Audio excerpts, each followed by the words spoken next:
Jacinth Howard is a Vincentian academic and writer who lives and works in Barbados. She teaches literature at the Cave Hill campus of the University of the West Indies in Barbados. Her critical work focuses on speculative fiction and has been featured in the Journal of West Indian Literature. She writes prose fiction, poetry, and drama. Her creative work has been featured in BIM magazine and the Antiguan publication Intersect. In 2020, she was awarded the second prize of the Frank Collymore Literary Endowment. Hello, my name is Jacinth Howard. I'm going to share with you my short story, Snow on Banana Leaves. Flower on Lacatan leaves. The image held little form in her cloudy mind as she stared through the small window on the ward. She was lucky to have a bed at the end of the pasty bare room. Still, she began to question the serendipity when the rancid smell of old smashed eggs assaulted her nostrils first. Then came the complaints. Somebody shut the window now. That they smell like something dead, came Sally's gruff voice from the furthest end of the hall. Her fire-red buzz cut mirrored all the authority and confidence that her thundering tone delivered. Like latrine, grumbled another voice. Petra, me a dead. The frail old lady beside her huffed. It's just the garbage truck. I could get on it. Petra sucked her teeth and lay back on the tough mattress. It was as hard as enamel. The scent lingered, but it was nothing compared to the siege of sulfur at the foot of the volcano. This was nothing. What did any of them know about dying anyway? She narrowed her eyes at the granny curled up next to her. Petra just had her breast removed after discovering a malignant tumor during a checkup months ago. Still, she had tarried on in her plot of land hidden deep within the dense foliage of Georgetown. She planned to live until she died. Not even Soufre's recipe of rotten eggs, flour rain on long down green faced banana bush was going to speed up that process. She had worked all the way up to the day of her injury, a few days before the eruption. Despite her earnestness, a slip of the hand and a wild maneuver caused her to inflict upon herself a gaping wound in the leg. She winced as she tried to remember how she hurt herself by turning her partially rusty cutlass in the wrong direction. Currently, she could no longer see the gash. She just wanted to get out of the awkward laze that she was relegated to within the prison of her uncomfortable bed. As God continued to dust the earth with his salt shaker, she wondered if her plants were faring well in the weather. Petra had lived long enough to witness this once before.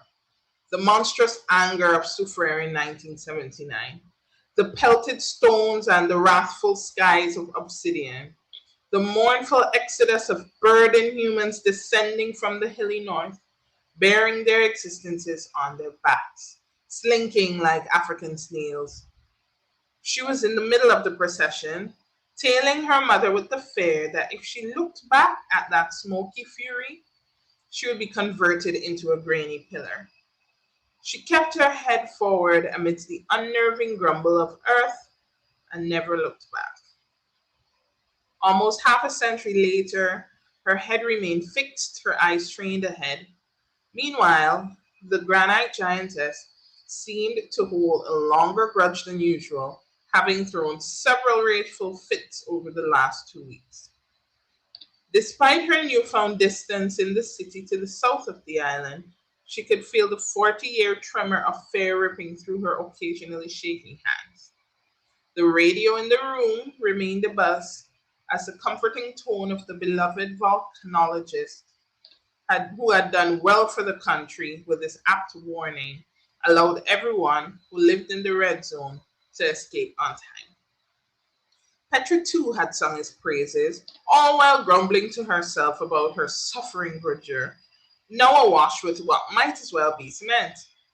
She was certain that everyone would survive the ordeal, but the real work lay ahead. Petra, oi! Sally boomed across the suffocating airspace. Lend me a $20. I want to go up, go tap up my card, see if me could call David. Petra's eyes widened in dismay. She had not responded to her sister's calls as she was trying to conserve her battery. The flashes of lightning trailing across the sky each evening seemed to snuff the lights out in each home and deliver them far away at the command of the looming empress who continued to tantrum. Girl, me hardly have a cent to me name. She winced a little, turning her legs over the mattress to reach her forsaken cell phone. Your phone only get 10% charge. Sally grunted in response and returned to her comfortable repose on her assigned stone slab. I hate it. The nurse said this morning how they might run everybody out of the Huna having no emergency. And nobody say nothing. Petra looked up mid-text. Hospital full them say, we have until tonight to come out of them place. Petra sighed in response, let out a long stoops, and cursed under her breath. Part 2. Risa found a park somewhere among the rusted barrels a few feet away from the Milton Cato Memorial Hospital. She bustled to the entrance as quickly as her round brown legs would take her. Her orotund breasts inhibited her from just jostling any faster. As much as she managed to haggle Alicia down to $40 2 weeks ago for a hot girl hairstyle, she swore that if another one of these connecting braids insisted to smack her in her sweaty round face, she would unplait them as soon as she returned home. She wheezed a little, dragging her mask beneath her flared nostrils for some relief, only to find herself assailed by drifting grains of ash. Her eyes watered both from discomfort and the threatening tears. She had managed to arrive late to pick up her aunt, even though she had been phoned 3 hours in advance. She was not sure what to do with Aishem, who had fallen asleep and would not wake up even if another episode were to bellow from the mountains. She questioned her own judgment several times as she latched the wooden front door and then the galvanized gate which sealed the circumference of their yard. The boy, who was 12, was old enough to take care of himself, she reasoned, as she trekked down the hill to catch a bus. Still, she had been leaving the boy on his own since he was younger, if Tante Petra could not watch him. She did not have time for well-meaning neighbors pestering her about what happens when you have a child at 16. Even after acquiring her subjects, a teaching diploma, and a permanent position as a senior teacher at Adelphi Secondary, she was still in the business of keeping to herself and keeping out of people's mouth. Aishem would be fine. Worst case scenario, Lahars could wash him away. She shook her head and quickly rebuked herself for thinking about the most awful results and turned her focus to getting a ride to collect Tante Petra. Just a few days before, she had watched from her bedroom window from the heights of the Bayaboo Hills as vehicles continued to trail southward to escape the wrath of Soufriere. Although she hadn't seen much activity since, she knew that Vincentians were the sort to keep it moving as long as they were living. She planned to do the same. Fortunately, her uncle's boisterous greetings interrupted her race downhill. He had offered her his car after asking her if she was bathing in baby powder. He insisted that nobody should be running around in volcanic ash like that, nor standing in it for any period of time, even with an N95 serving as double protection. Soon, she was bolting up the entrance to the healthcare facility. The empty whitewashed sepulchral walls sobered her a little. She halted just in front of the burly figure ambling towards her.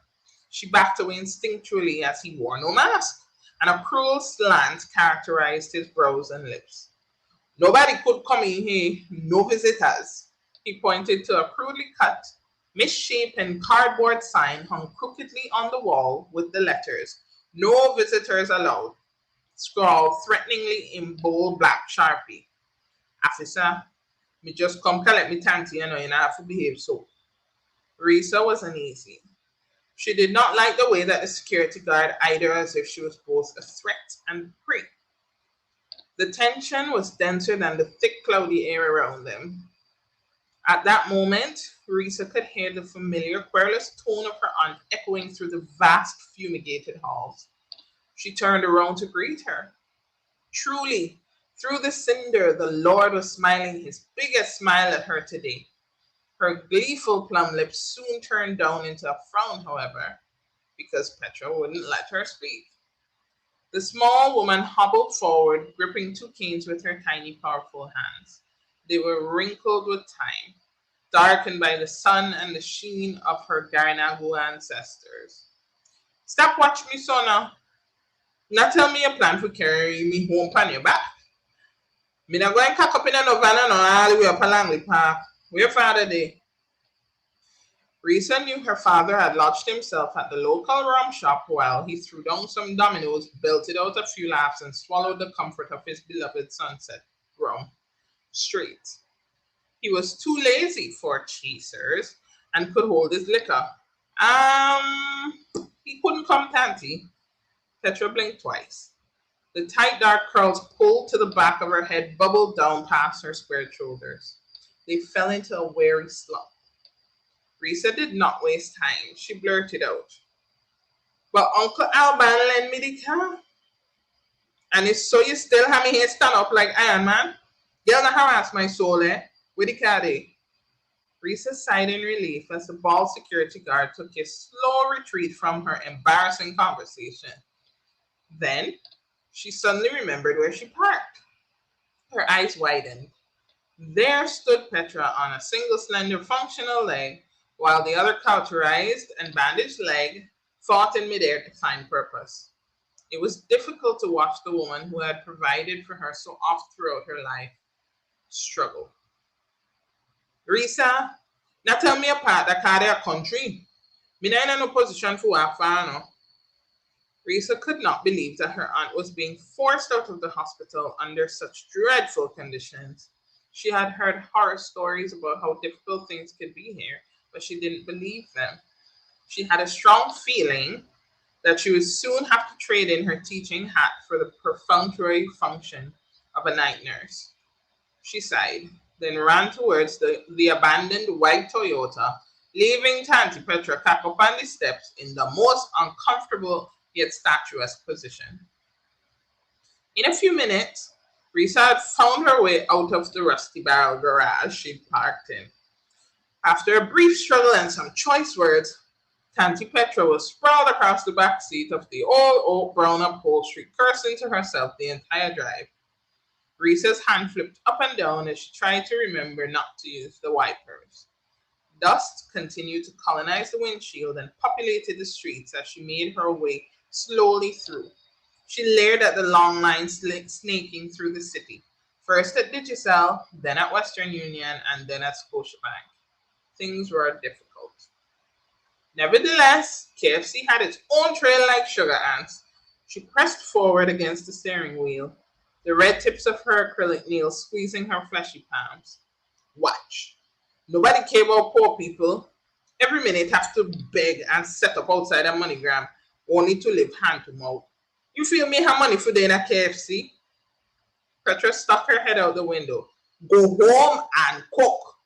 She pushed her thin lips and narrowed her eyes. Risa observed through the mirror that her aunt was actually a beautiful woman, but her sullen disposition contorted her face. Before she could channel that irritation towards her niece, her phone sung several clamorous notes. "Hey, Clarice! Yes, me know you try reach me already. What you mean you think me dead? Risa tell me I have me name bomb blast all over the place. Me know I want kill me long time. For true, you can't find no banana.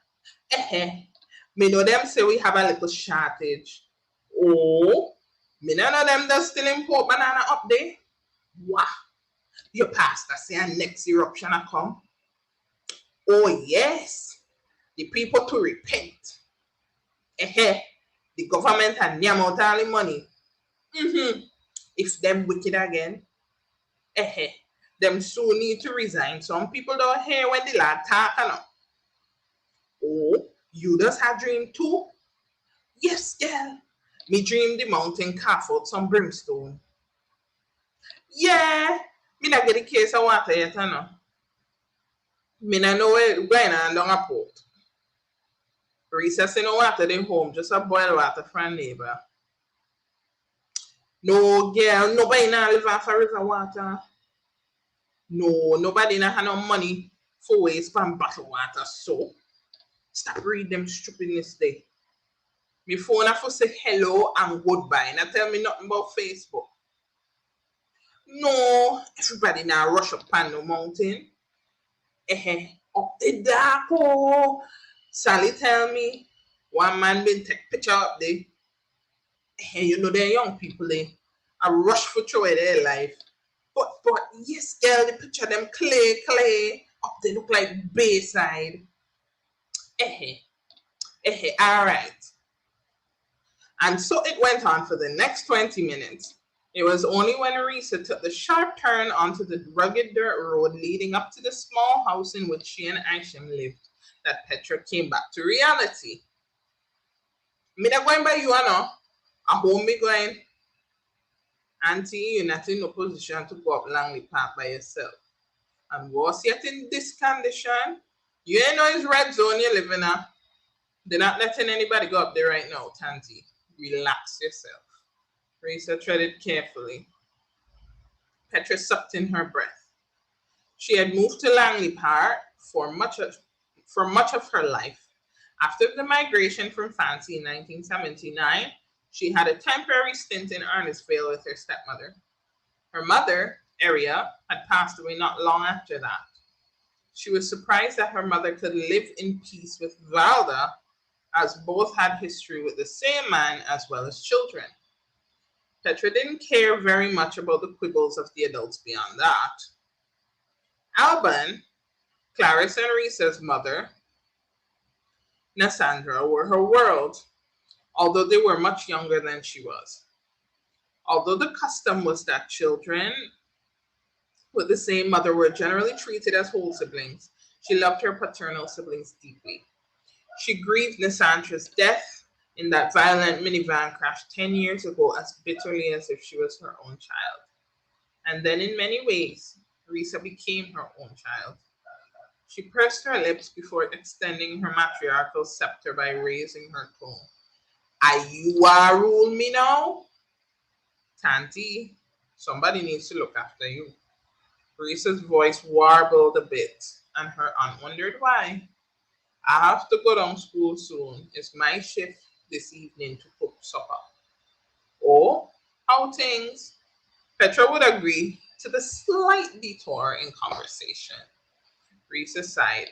Good. Everybody trying their best to hold on. Some of the teachers frighten the children go far behind in the walk. The children pelting through the dust like nothing ever happened. Dirty every evening. Have the mama them washing. Close to that catch back dust when you hang them out. Brown and dirty all the time. Think them say snow does make thing white. A snack, something for play with, Snacks come in, boxes come in. They eating good, except some people are allergic to things like egg.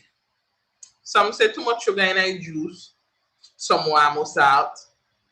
It's the same people though. Me think they will quarrel over food, but everybody just doing their best. Petra nodded silently and climbed out of the vehicle and awkwardly stuck her limbs outside as if they were broken tree branches. She was out before Risa could get around to that side of the car to help her. Before Risa could say anything, Petra brushed past her niece and hobbled up to the front door. With a clumsy turn, she waved, expecting Risa to begin the 10-minute promenade down the hill.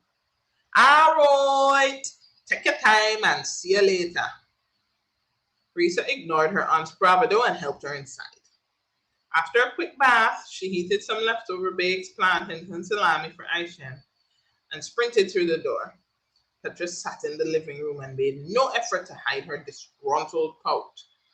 Her great nephew lay where he was left, with his arm dangling down the side of the wooden three-seater. He was fine for the day. She was sure that nothing would happen to him now. She limped to the door, then bravely pushed it into the warm May evening. Uncle Alban stood by the car waiting her arrival. Since when you does use text, you can't even call me to tell me you're living, but messaging me for ride up a Langley Park. You know that a red zone, nobody could go over your river. What them gonna do? Lock me up? Petra pushed her small backside through the back door. The practice resulted in her swift seating. Alban's mouth formed a flat line of concern. Technically, you could get into the red zone as long as you were not caught. He sighed and got into the car. He knew how much this mattered to her. The drive was a long, quiet one. The further north they traveled, the more Alban felt as if he had entered a Hallmark Christmas movie his wife loved. Petra knew better. She had seen this before. The slow of the vehicle was sign enough. Silent tears rolled down her cheeks as she gazed at the remnants of her small wall house. It was blanketed with ash. Her veranda floor, once a pale concrete gray, was now powder. Though she could live with, what really clawed at her heart was the sight of her plot of land. Her banana trees hung sadly under the weight of the cinder. The heavens had assailed her darlings with gunpowder. Alban raised his brows as the only sound that filled the night were the strangled moans that escaped Petra's tight throat. He imagined that her mind had wandered to her land. The thought of several banana leaves dosed in ash depressed him too. He put his calloused hand on his sister's trembling shoulder. His words drifted out like a gentle gale before a brewing storm. No worry, man, Petra. It's only for a time. Them go grow back.